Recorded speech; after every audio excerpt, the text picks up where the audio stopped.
Hello and welcome to Skeindeer Knits. My name is Ellie and I am a Norwegian living and knitting in London, and you can find me on Instagram as Skeindeer and on Ravelry as a designer called Skeindeer Knits, which is also the name of my Ravelry group that I encourage everyone every time I start off an episode to take part in, because it's the best place to get in touch and get pattern support, take part in the community, potential giveaways, knit alongs, etc.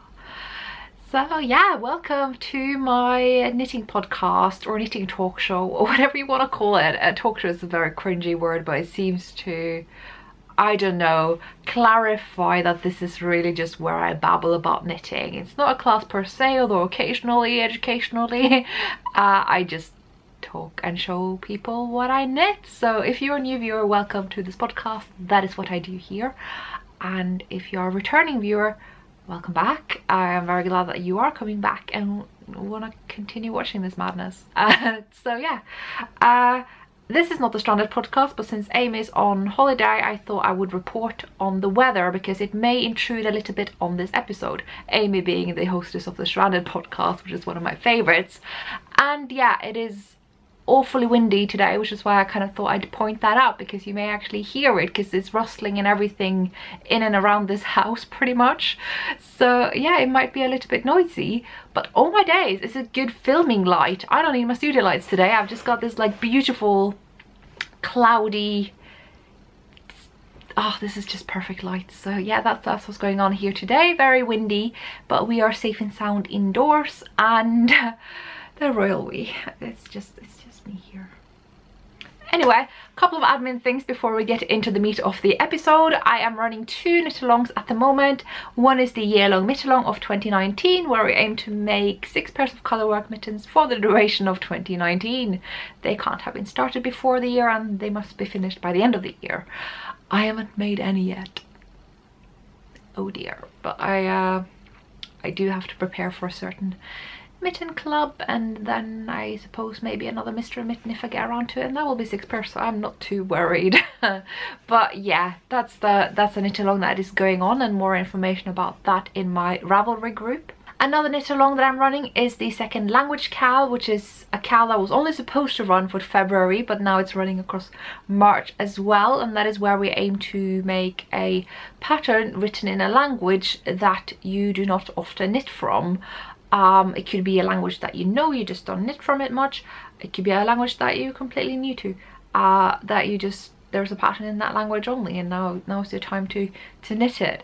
It started off with me just getting a lot of concerned Norwegians who were worried about knitting English language patterns, and also having a rather sizable audience who wants to knit Norwegian language patterns, but they don't know Norwegian. So now you can take part in that knit along, and there might be people in the Ravelry group who knows the language that you are trying to understand, who may be able to help you out even. And also you are allowed to use whatever tools or translations that you want. If you want to use Google Translate, if you know someone who knows the language, everything goes. I don't know, I think as long as people are in tune with the purpose of the cal, which is to branch out, then that really is what it's all about. And yeah, before I also get into the knitting and all that stuff, I have to point out this is a store-bought sweater. Okay, no questions about the pattern. It's not a knitted sweater. It's literally, you can see like it's got machine seams here. It's not actually a yoke, it's just store-bought. Whenever I don't mention what I'm wearing, it's usually because it's store-bought or because I forgot. In the cases where I have forgotten, it's all in my Ravelry project. Always has been, always will be. Because I am awfully overwhelmed and busy with the stuff that life demands of me, because I have 2 full-time jobs, and that's just nuts, and I don't know why I'm doing that to myself. I have to prioritize which messages I reply to, and I do not reply to messages of which you can find the answer very easily, and looking into my Ravelry project is kind of a very basic expectation. If you're just wondering anything, just look it up first. I will use my precious time to prioritize pattern support, stuff in my Ravelry group and that kind of thing. So I hope people understand that if there's anything that I am not replying to, it is not at all personal. It's not you, it's me. I have to prioritize my time, my sanity. This week and the last week has been very kind of, I guess, formative for my PhD thesis writing. It's a little bit of a turning point, you know, in a good way or a bad way. It's just one of those administrative milestones, completely uninteresting. Just, it's stressful. It's nothing new to returning viewers, this stuff. So thank you for your understanding anyway. I thought it was worth pointing out. But what I have done when procrastinating, which is still I'm not immune to, is sorting out my Ravelry project. In my defense, it was a Sunday. I'm allowed to take Sunday off. So I have put up photos of every work in progress that I have at the moment, so you can just browse and see. I don't know, I just mostly did it for myself. I've had lots of projects going for a long time. It's kind of how I just use knitting as a rule-free relaxation and everything go, and as long as I'm happy kind of thing, and I allow myself to cast on as long as I have the yarn and needles. It's not taking up more room just because it's a whip than stash. Because I've had all these projects, I've had all these like blank icons filling up the page of projects, and I thought it would be nicer and more inspirational to have photos there. So now I'm more likely to actually pick up the works in progress and start knitting on them, and I hope you will enjoy it too. I just think there's something really nice with an up-to-date Ravelry page. I don't have photos of all my finished objects yet, which is a bit more concerning, but anyway. I also wanted to thank for the lovely feedback after I guested on the Crimson Stitchery podcast hosted by my friend Anushka here in London. I just guested on it to discuss feminism, the International Women's Day of 8th of March, and domestic craft and things like that. So I realised I really should have projected my voice a bit better, because you can't really hear what I'm saying, which is probably why people liked it so much. But yeah, thank you so much for being so lovely in the feedback, those of you who commented there. It's always really scary putting up a video of these kinds of topics, so we were a little bit nervous and very pleased to not have had any trolls. And so thank you for just being lovely and for welcoming Anushka into the podcastosphere. I hope she will stick around. I also want to take a moment to thank you for receiving my new pattern so well. I released my new sweater pattern, Floof.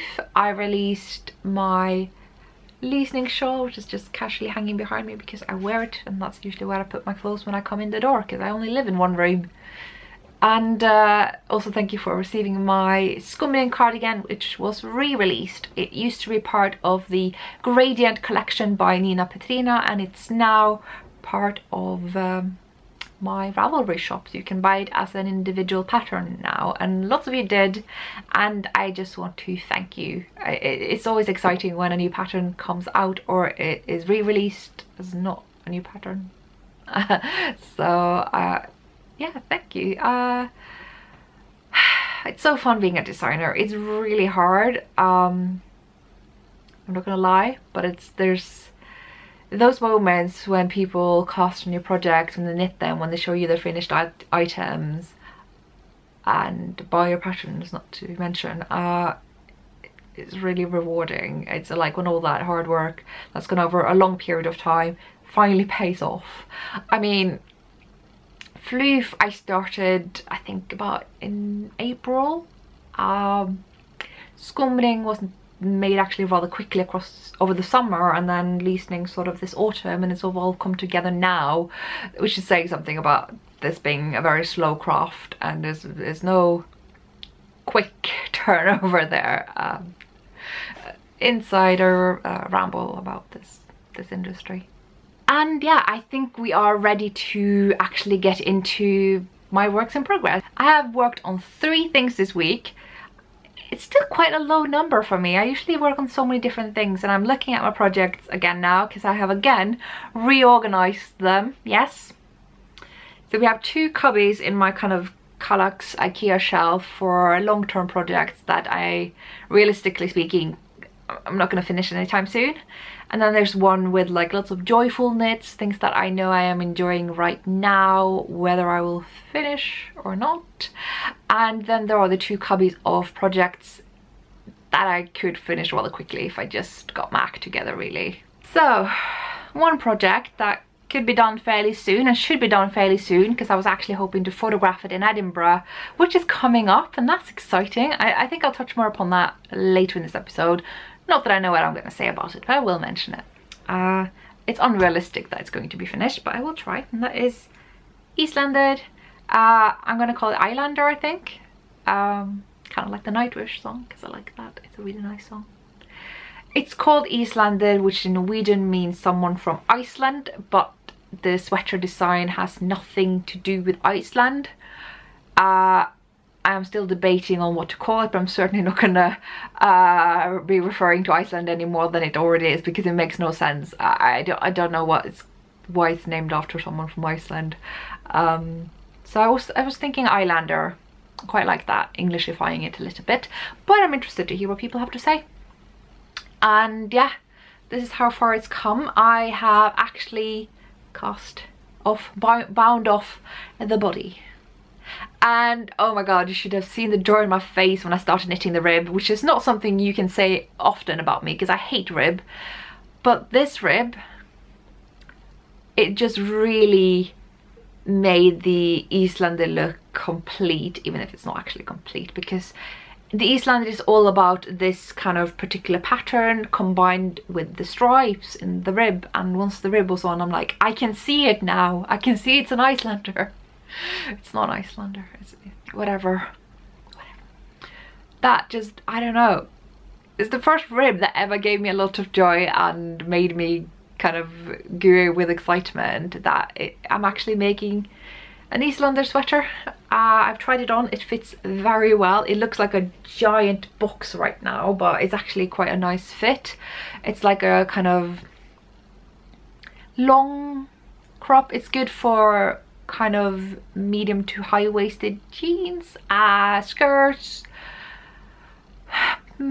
maybe overdresses. I think it might be a little bit long for that, but yeah, it's a sweater fit that suits a lot of people with my shape. I have kind of mildly copied the silhouette of a lot of store-bought sweaters that I own and have seen, just loosely, and I think it will suit a lot of people. But even if it doesn't, this is just knitting around, so if you knit that longer, it could probably fit your dimensions and shape better, because that's really all that hand knitting is all about, if you ask me. Is actually that, having that customizability, and I always like to put that into my patterns. But yes, I have started a sleeve. It's quite a snug sleeve compared to the fit of the body. It's obviously not negative ease, because that would look awful in colour work, but it is pretty close to zero ease, which I really do like. Fits really well. I've tried it on and I'm just knitting in the round. And yes, I use short circulars. That's how I get through Sleeve Island, and it seems to be working pretty well. And as soon as I get kind of closer to the wrist and it becomes a bit harder, I start kind of using this short circular as a magic loop, and that is working out pretty well too. And yeah, I don't really have much else to say. It's supposed to just be like, I don't know, 40 centimeters, and then I'll get to the rib, and then I have to do the same thing with the other sleeve and the neckband, and then it should be done. I do want to talk a little bit about the construction, because I have started the test knit. It's been a lot of fun. My test knitters have been amazing, and it's been trying, I think, for a lot of them. I have the first version of this pattern, I think I was a little bit optimistic about the clarity of the whole thing. It always an untested, untechnicated pattern will always have some errors, and there were those, but there were also like things where I realized this is a very novel construction shape, and that will require explanation beyond what you could give for a basic yoke or a raglan. This is combining a lot of constructions I have come across in my knitting days. Does borrow quite a few things from the zigzag method, in that you cast them for the length of the back and work short rows. It's just that the short rows are for a drop shoulder rather than for the sort of satin sleeve design that Åsa does. So those short rows will work in the sense that you have more rows closer up to here, fewer rows down here, even fewer there, before You really have just the cast on down here. That was poorly explained, but basically, if you see the back here, how up here there are more rows worked than if you go towards the shoulder, right? Hopefully you can see that. And so that's something you will find in a lot of patterns, whether they are bottom up or top down. That's pretty straightforward, but what isn't straightforward is that I'm using that pick up from the front whilst knitting in the round method from Ziggurat, but I'm actually not having you work on the sleeves because they're supposed to knit on after. So that is using steeks from, I guess, my Norwegian knitting background, what have you, and combining these three things has created a very new way of construction that I have never come across before. So top down, drop shoulder sleeve with steeks, where you work the whole thing in the round. The only things that's purled is a couple of the short rows, right? That's it. Everything else is done in the round, because I don't like purling, and I'm not going to have you purl in colour work more than necessary. So whilst these traditionally may have been knitted bottom up and have steeked armholes or not, this is going to be top down, and that will come with some extra challenges. So I think what you need to prepare for with this thing is that it's quite hard in the beginning, and once you're past literally kind of this point here and you're down, it's so easy. You're gonna be so bored. Well, I haven't been bored. I've actually quite enjoyed it, but I am very much designing it in accordance with how I like to knit, right? I cast on in my own space and silence. I will cast on when I have a lot of brain power to put in and really like to get quite involved and advanced and challenged. And once I've done that if the pattern continues to be a challenge, I am less likely to continue. But if it's like, okay, I have done the setup and now it's just smooth sailing, I will be more likely to keep knitting it and bring it around with me and finish it. And this is essentially that, right? You are being challenged in the beginning. You are, you know, being asked to create 3 steeks whilst working in the round from both the front and the back, a little bit of magic leaf happening, and do short rows and colour work at the same time. Like, it's a bit of a mouthful, and once you've done that, it's so easy.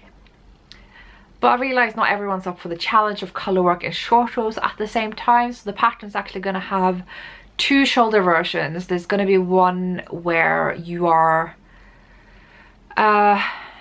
casting on for the back. You knit, I just dropped it. You knit 1 row, then you cast on steeks, so you do the backwards loop, and then you pick up from the front up to here, cast for a steek for the front, pick up for the other front up to here, and a steek over here, and knit in the round. And you do the colour work. There's no short rows happening there. That is the easiest version there is. I have made a kind of picture tutorial. I will include the pattern, but I have since changed instructions, so I'll have to do another one. Just looking at my sample over there.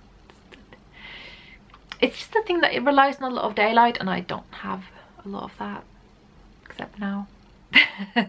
Anyway, things you wanted to hear about. Yes.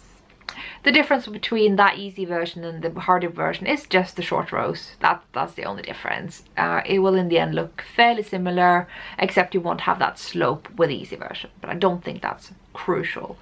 That's something I should have probably saved for when I'm actually releasing the pattern, but I thought you want to know now.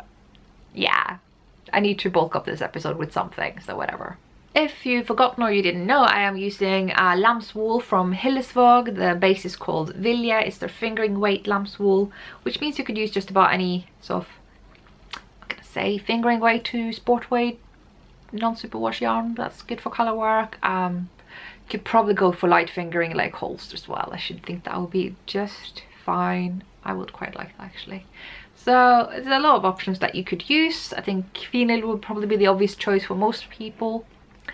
And speaking of which, let's just segue on to the next project. Speaking of fenil, Magnolia is this close to being done. It's totally going to be my Edinburgh Festival cardigan. And yes, this is why. I had picked up for the button bands and knitted them. One of them has holes. I even remembered buttonholes, you guys. I have crocheted the steek, but I have not cut through it yet because I thought I'd give it a bath first. I don't think that's necessary because you can see that it's already kind of set, and you can see the things that you're supposed to cut through here. You see those? That's what we cut through. The crochet reinforcement is actually quite nice in the sense that it actually really reveals the bars that you're supposed to cut through. I don't think it's much of a reinforcement. I think it's more of a stabilizer. That's my argument. I'd love to rename it the crochet stabilizer, because what it does is when you have these bars, right, that I just showed you, and you cut through them without the crochet edge, they kind of fray. They don't unravel, they just kind of. Whereas if you have that crochet stabilizer, they just kind of stay this way because it's being stabilized. So that's what it does. If you are using superwash yarn, alpaca, merino, anything slick, just use the sewing machine when you're going to steek. Don't rely on the crochet method if it's not if it is superwash or anything like that. That's risky business. I even had trouble with worsted spun yarn that otherwise fit the criteria. It's a tough life. So Magnolia in Fionnuala, that's what the segue was for. Using Fionnuala on this gauge is a completely new experience to me, and I'm really enjoying it. I love the light fabric I'm getting. It's like close to see-through, and like it's see-through obviously when I'm stretching it out like this, but it's not actually. It's the lightest fabric I would probably make for a Fionnuala garment, and I like it. So here's an unfinished sleeve. I had actually nearly finished this sleeve, but I didn't like it. Basically, the decreases. Okay, I have to backtrack a bit. I had knitted beyond the point where it says at the same time in the pattern, where I'm supposed to start the same lace that the body has on the sleeve. And as I was at that point, I'm like, I'm not going back. I'm just going to keep knitting. And then I'm going to transition into the rib the way it does in the pattern.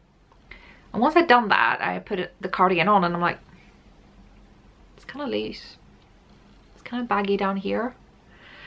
It didn't look weird, it was just when I was like pointing it out, it was sort of like this. Yeah, it's pretty much. And this morning I just decided that no, I'm gonna frog that and try something else. So in the other sleeve I tried something else, and this looks like the teeniest tiniest wrist ever, and I was like, I've decreased too much now, oh dear. It actually fits really well. I'm gonna keep knitting the rib for another inch or two and bind off, and if it fits I'm going to do the same thing with the other sleeve. If it doesn't, ugh, I'm probably just going to rip back to the point where it does fit really nicely, keep knitting stockinette and do a little bit of rib without this fancy kind of, without this fancy transition that you see here, this kind of lace transition, because it did look nicer when I had 3 repeats of it instead of 2 that I have now. So that's the sleeve conundrum, but apart from the sleeves, it is done. Right, and it needs to sew on buttons and it needs to be cut open. But I'm gonna wash it first, just for good measure, and because it's gonna make this so soft when I do. The flowers are still intact. I have also knitted the length of the body. As I said earlier, I was just gonna knit a bit of rib, and that's the length that I wanted. As ever, I could always do a little bit more length. When I'm wearing tights, it does look a bit on the short side, like just about right. But when I'm wearing skirts, where the skirt sits a little bit higher, it actually looks really good. So I'm very pleased with it. Definitely going to be my Edinburgh cardigan. And yeah, Magnolia by Camilla Vod. Just really have enjoyed this pattern. It's been giving me a lot of joy. Like, it's enough variation and it's quick, and yeah, it doesn't even need the mohair, turns out. So yeah, I have enjoyed it, and let's move on to the other work in progress because it's a new one. In this bag, made by my mum, same as that bag, I've got a new project. This is also going to be my acquisitions because I've immediately cast on the yarn that I bought the other week. I can't really explain it. I had a rough day. It was weird. Like, I was just sat in the library trying to write, didn't really succeed. And once I finally was writing, this like annoying bunch of bratty kids came in the library, and all they wanted to do was sit there and be noisy and just obnoxious. And even when security came up to them twice, they just really just ignored, no, 3 times, they just ignored them. So I wasn't really feeling best of moods, and so I went to a yarn shop with a friend and picked up 3 skeins that I have been lusting after for a long time. And I've been trying to debate with a lot of people which color I should go with, because I really don't know. I have been looking at their gold for a long time. Potential influence from Caroline of Knitting Vicariously there, maybe. But in the end I went with my comfort zone, which is stunning. So I bought 3 skeins. This is Rosy Green Wool. They're Cheeky Merino Joy. This is on their sport weight base, and it's the ruby colorway, I think it is.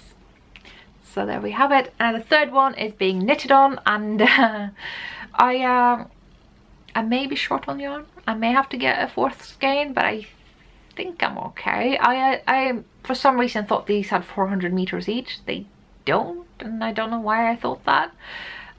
So it's possible I will need a 4th skein, but we hope not. So what I am knitting is this red blob here. There's actually not that much left of the yarn, because this was just one very productive evening and morning, and maybe another morning. It may have been my procrastination project this week. This is what we've got. It's a top-down satin sleeve stockinette sweater. Very exciting. But of course it is exciting because it's another ziggurat. Yes, I haven't finished any of my other 2, but who cares? I just wanted a simple stockinette sweater in this scrumptious soft yarn. So I went with the Chatoignat sweater. It's a pretty big neck hole, opening, neckline, what have you. Potentially just looks that way because the stockinette is rolling over, but I do think it's a bit bigger than I tend to prefer. But that's fine, I will work with it. I'll pick up the stitch count as it says, and maybe I will just knit a longer neckline, a rib maybe, try close it up, see if it actually closes it up just for the fact that I have picked up stitches. Who knows? I'll give it a chance. I'll see how it goes. And I've gotten past the sleeve and body divide. It does look a little bit shallow. I haven't measured my row gauge, but it wouldn't be strange if I was off in row gauge, because this is a pattern written for DK weight yarn, and I'm using sport weight, because it also does like a bit of a tight gauge, you know. True Scandinavian likes a tight gauge apparently. It seems to be the tradition. And so when I go for a lighter weight yarn, I tend that what usually happens for most people is that row gauge becomes more shallow, and you will have to work more rows to make up for the loss of length. And I didn't, and it's quite hard to do in this pattern because every row from the shoulder cap down to the underarm is increasing for the sleeve. And so if I was to make more rows, I'd have to end up with more stitches for the sleeves than I'm supposed to have, and that's not a good thing. So that's just what we have. I think it'll be fine. And comparing this to store-bought sweaters is actually quite close to how they look, so we're going to assume it's going to be fine. It is I think a superwash merino after all, so it's going to hang and drape a bit in time, I think. Also worth pointing out, actually, the superwash treatment of this yarn is quite interesting. I don't know the details of this. I'm not an expert on the kind of chemistry side of things, but there's a lot of certification in here for how it's organic certified method.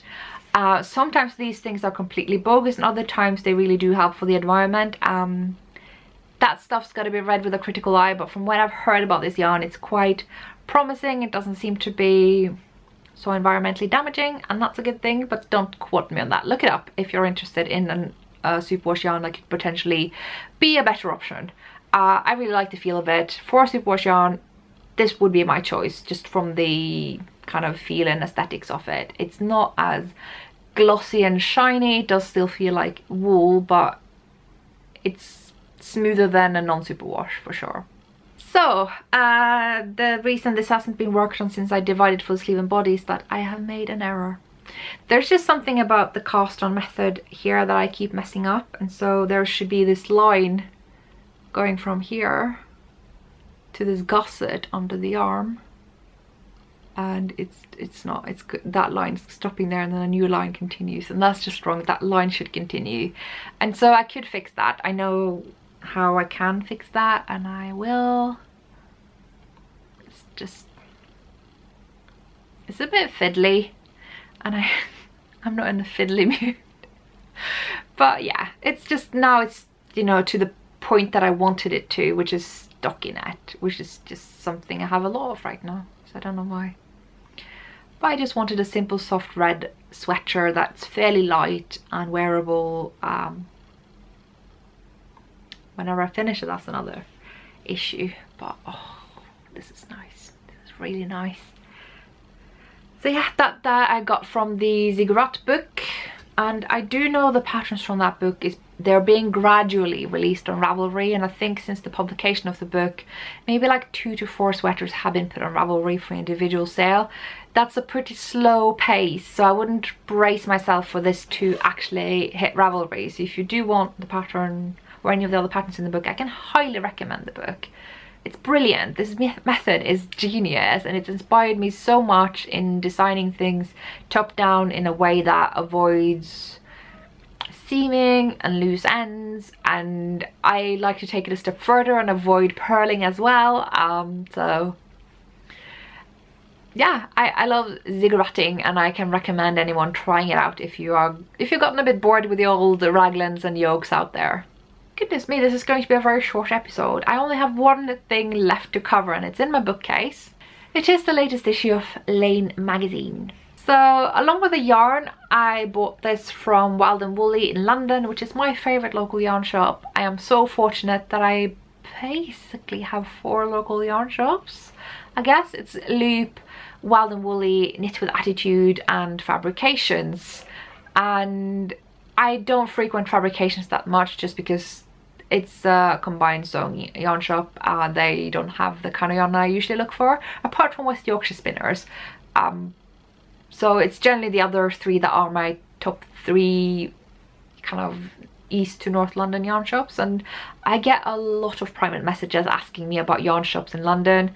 I have mentioned these 3 yarn shops continuously throughout my podcast days.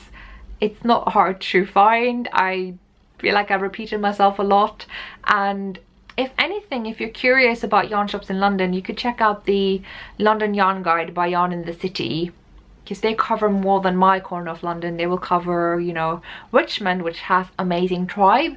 There is the Village Haberdashery up in Hampstead. There is Nest up in Crouch End.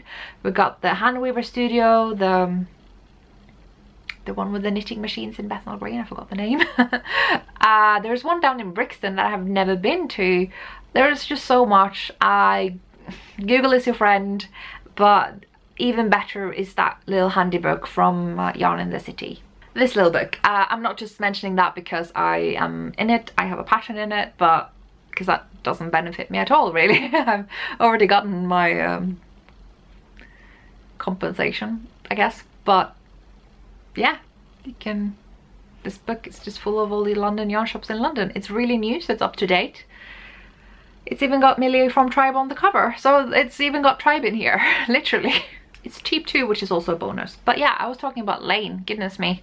Picked it up from Wild and Woolly because I love Wild and Woolly. It's always good to pop by. And can I just cast on another thing, please? So this is by Kiyomi Bergen. Again, mispronunciation, I apologize, but I stand for the fact that I'm terrible at pronunciation. It's so furry. It's one of those mohair things again. Who knew that would happen to me? But now I'm sitting on a lot of mohair sweater quantities, especially in burgundy, which you can see this in burgundy. I'm thinking of using the Gideon yarns that I got from them, that they gave to me, which is amazing. Along with the DK weight, maybe just wool from Hobium. That would be amazing. I want that. Can I cast on? Is that silly? I don't know. It just looks like the biggest, coziest thing. I mean, look at that. I need that, but costinitis, it needs yanking down just a notch. I love costing, and I'm never going to stop myself completely, but looking at this project bag bonanza going on over there, just this sweater too, gorgeous. Probably not made with sticks, but I will totally do that because you can't make me knit color work flat. That's just cruel. This shawl looks so squishy. Oh my days, just all brioche everywhere. There's also an interview here with Woolly Mammoth, who has amazing yarn, and yeah, a whole, like, it's a big interview, pretty amazing. Also, fellow podcaster Laike has a pattern in here, which I have the yarn for it. I don't have Woolly Mammoth yarn specifically, but I do have the same base undyed. It's tempting, but goodness me, it's an awful lot of purling. Okay, so at the risk of showing you pretty much all the designs in here, I'm only going to show you one more. It's so nice. So this is made by Kristen Drysdale. She does a lot of Scandinavian designs. She's amazing. And the cardigan, I mean, I know there's no way I have time to knit it, but that is a treasure, and is definitely appealing to my Norwegian-ness, because we have a lot of patterns kind of along those lines, and it's sort of been lacking in the international knitting scene of English language patterns. I do have a lot of back here patterns in that kind of style. I should probably approach them first because I've had them for a while, but it's really nice to see that that kind of style is entering such a trendy magazine like Laine, because back when I started this podcast and I was quite new to the scene, I was fairly frustrated that that was lacking, because that was kind of my thing, and obviously everyone needs to like my thing. So it really pleases me to see that this has gotten more broader appeal and it's kind of making its headway around. That makes me happy. So now that I've covered every knitting related thing for this week, I am ready to talk about Edinburgh Yarn Festival yet again. Yes, I've realised now this is episode 99, and I don't think there will be time to record next week. Honestly, I'm leaving for Edinburgh on Wednesday, so yes, I could technically record on Monday and record on an edit on Tuesday or something like that. It's just, I should use those days for university stuff. So this is probably going to be the last episode before the Edinburgh episode.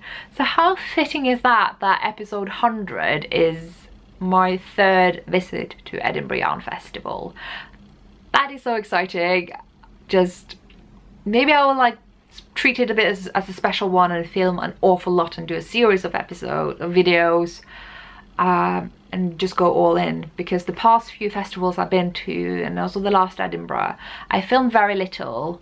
I just kind of decided to enjoy the moment, you know, and be there and not be the podcaster.